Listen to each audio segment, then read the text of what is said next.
Hi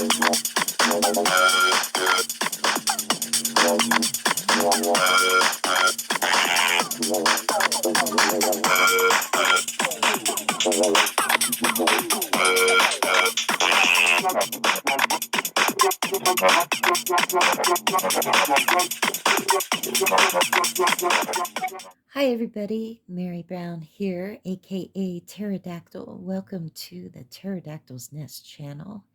And today I wanted to just do a walkthrough and just, some commentary about the Weiner Secession Tarot. Now, this is from the Los Scarabeos Anima Antiqua series, which is a limited edition numbered series. I have a few in that series, but this one is the latest one I got, and I find it so charming. And this is what they would call like a tarot deck, deck that was used for gaming, TAROCK. So it's not going to be like your regular tarot deck that you're used to, and we'll see how some of the differences are compared to regular tarot. But just some basics here. The box is a nice sturdy lift top box, upright lift top, the nice green kind of linen finish to the box. Most of the decks I've gotten 4 decks in the series so far. This is the 6th one that was put out. And they all come like in a box like this, all obviously different artwork and titling. And so what do you get? You get a very brief book, little background on the deck and the author in this case. They don't always know who, like the Los Scarabeo Anima Antiqua Solabuska deck, they didn't have an author, but they told you the history of the deck, and they do that with this book a little bit. The book, of course, like Los Scarabeo likes to do, comes in several languages: English, Italian, Spanish, French, Portuguese, and Russian, I think. And so the information you get is really just like 3 double-sided pages long before it goes into another language.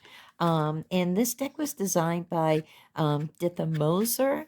And we'll talk a little bit about her. I did a little bit of research on this that I'll share in a minute. Also, when you order one of these decks, you get like you know, the the numbered edition card. It tells you what number you got. I got number 1635 out of 2,999 total that they printed. And and they say, the images of this deck of tarot were uh conceptualized from public domain sources and or um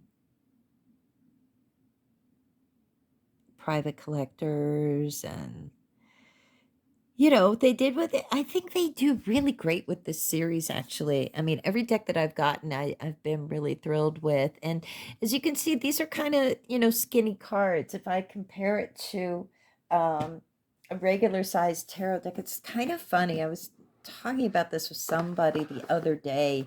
They were talking about, card sizes or whatever, how big cards are and stuff. And I was just like, well, I mean, all so many of the historical decks that I've seen, the cards are always skinnier and sometimes a little thinner. This is like more of a standard size. This is from the Tarot of the Abyss from the US Games edition, so it's like a standard size tarot card. And you can see, how this is skinnier and a little bit shorter, not by too much, but I actually really love this size of card because it's so great for handling and shuffling and stuff. Now, I haven't shuffled this. I probably won't because I kind of have it more as a study deck. But still, it's just really, I don't know. I like the way, I like the old school way that they did decks by making them smaller and more like user friendly that way. Here's the back design. Pretty plain. That's okay. And the designs on the front are really kind of fascinating and very different. And we'll get into that a little bit. I wanted to give you a little bit of background that I had looked up actually from Christie's website. And so they talk about, Ditha Moser, the designer, and saying the designs by Ditha Moser are characteristic of Jugendstil, the German equivalent of Art Nouveau, with its preference for straight lines and simple forms in the shapes of squares, rectangles, circles, and parallel lines. The trump cards depict toy wooden soldiers in a variety of events and impressions experienced by the families of Ditha Moser, and her professor husband, Kolo Moser. And so Kolo Moser and Joseph Hoffman um, were co founders in 1903 of the Vienna Secession, an association of revolutionary artists and architects calling themselves the Wiener Werkstatt, which sought to create a fundamental reform in design in a variety of fields from architecture, interior decoration to textiles and book layout. And during the summer holidays, in his Moravian hometown of Pernitz, um, Hoffman often took extensive walks through the woods and isolated villages of the Ore Mountains where he came across the wood carvers who skillfully produced toy figures. And so he purchased some of these toy figures, and eventually they found their way to Ditha Moser's a family. And Ditha was absorbed in the work of her husband, Kolo, and in 1905 she decided to design a deck of tarot cards worthy of the seal of the Wiener Werkstatt. And besides including the imagery of toy soldiers throughout the deck, Ditha was probably further influenced by the family story surrounding the 1881 golden wedding anniversary of Adolf Ignaz and Marceline Mautner Murkoff. These are family members of her. She was Markoff, I think it was her maiden name. Um, and they had no fewer than 72 grandchildren. And at the anniversary celebration, each of the grandchildren was dressed as a different tarot card, and the game was played with living figures. And although there's no titles nor descriptions on the cards, several trumps have been identified, and where identification is lacking, a description of the card provides a story in itself that probably relates to some event in Ditha Moser's life. Some trump cards also include a design that is repeated to match the Roman numeral of the card. The Fool card depicts a jester holding a puppet and a curved sword.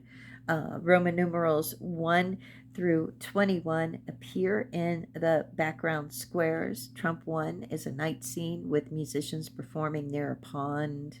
And we're going to do a walkthrough, so you'll see how they're depicted and everything. But I just find this deck incredibly charming, with lots of ideas from her life and stuff. And because it's a tarot deck, and an Austrian tarot deck, it's going to be a lot different from what we're used to seeing with tarot.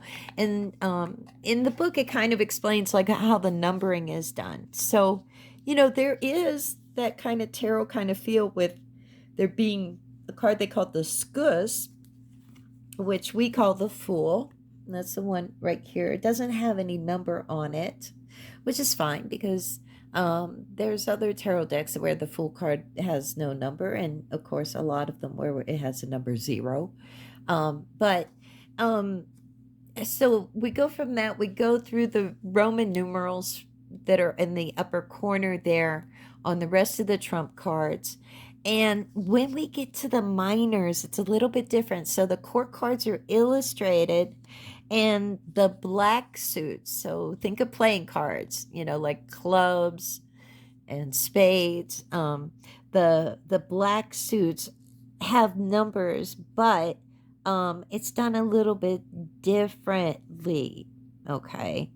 The black suits have the numbers 10, 9, 8, and 7, and the red suits, so think your diamonds and your hearts, kind of like playing cards, has ace, 2, 3, and 4, right, is how it's done. So instead of what we're used to with, all the, 1 through 10 plus the court cards, all of that. This is different. This is a tarot deck, not a tarot deck. So let's just go ahead and look at the cards. So again, that would be the Fool, or what they call the Skus. Okay. And Roman numeral number 1. And I don't even want to think we want to try to equate it to like things like, our regular tarot trump titles, because the depictions are so different. So here's Roman numeral number 2.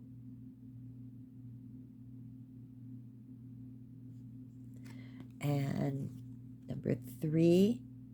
I just find these scenes really charming. They're double-sided. They're the same. The clock there says 3 o'clock. The clock there says 3 o'clock. So you wouldn't do reversals either. This was a game that you would play like you would with like a lot of card games. But it's like a historic game. And Trump 5.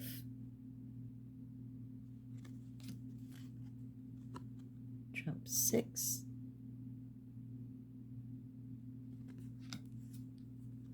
Trump 7. Trump 8. And 9.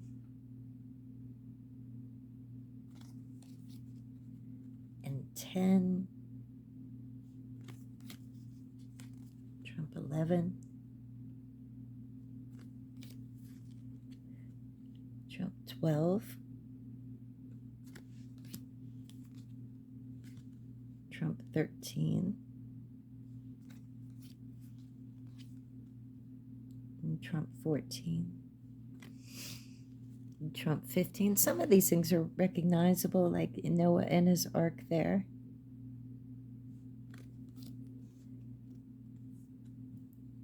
Trump 16.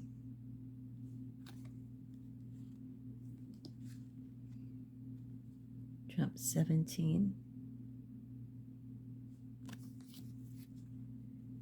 And Trump 18. Trump 19. Trump 20. And Trump 21. Okay, so those are the trumps, and then let's take a look at the minors here. This would be the clubs, and you can see how they're done a little bit different. Again, you just see the symbols, and with the black suits, like this is 1, 2, 3, 4, 5, 6, 7, and then 8. You can look at the geometric design and everything. I think even though that's all you really see on it, I still think it's kind of cool. There's just something about this deck that really charms me. And then the last of the numbered ones. And then they did illustrate the court cards. So this would be like the page. Okay. And the knight, you see the horse there. And the queen.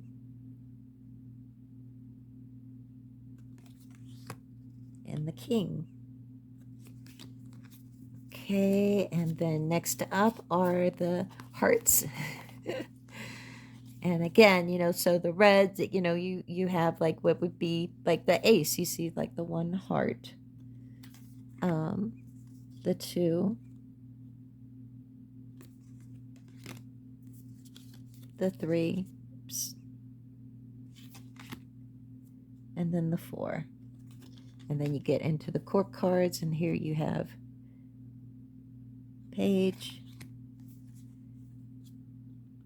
the knight, the queen. I love this queen, the Queen of Hearts. And then you have the king. Okay, and then next up we have the spades. And again, you just have the higher numbers with the black suits. 3, 4, 5. That's the 7s. Going into the 8. And the 9. and the 10. And then here you have the page and the knight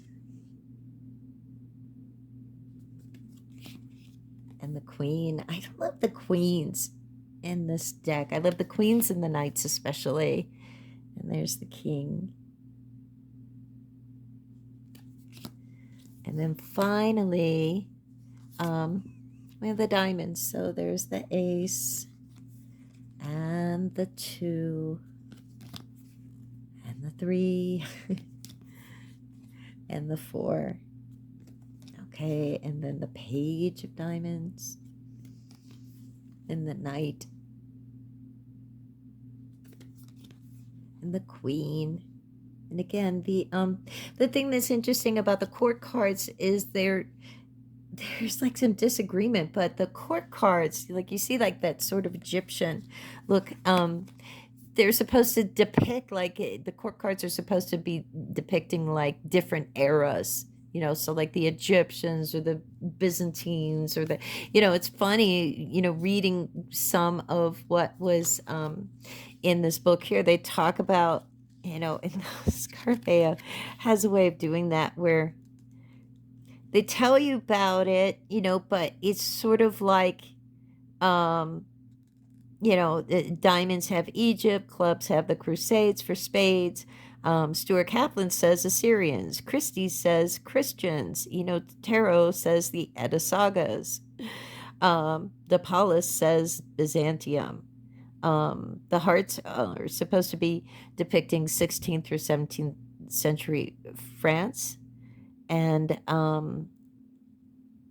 you know, it's kind of interesting, you know, that there's so much disagreement on what time period. You know, obviously the Egyptian one was obvious to everybody, but when it got to the spades, everybody disagrees. So let's take a look at that again and see what you think. See if you have a feeling about what era is being depicted there. So there we have, again, the page and the knight. You know, does it look Assyrian? I don't know. Does it look like Byzantium? You know, see, I don't think it looks Byzantium, but maybe, you know, I don't know. It's interesting. If you have any ideas about that, you know, what the spade court cards are depicting, you know, leave it in the comments. But that's about it for this deck. The cardstock is, you know, sturdy. This is a quality series that they do with, you know, with the Anima Antiqua series from Los Scarabeo. I'm sure these would shuffle fine. I don't want to shuffle them because I don't want to mess it up. I'm not going to work with this deck. I don't know. I think you could. I've seen some people doing, you know, readings with them, you know, why not? You know, and you have a lot of freedom with it because, you know, it doesn't really conform to standard tarot. You could use it like a tarot deck, or, you know, you could use it like an oracle deck, or you could learn the game of tarot and find some friends that also have the same deck or one with the same structure and, you know, play the game. In any event, this was the Weiner Secession Tarot from Los Scarabeo Anima Antiqua series. I hope you enjoyed this video. Let me know in the comments if you have this deck or what your thoughts are, or if you have a particular insight on what particular culture or era the spade court cards are depicting. Thanks for watching, everybody. Bye-bye.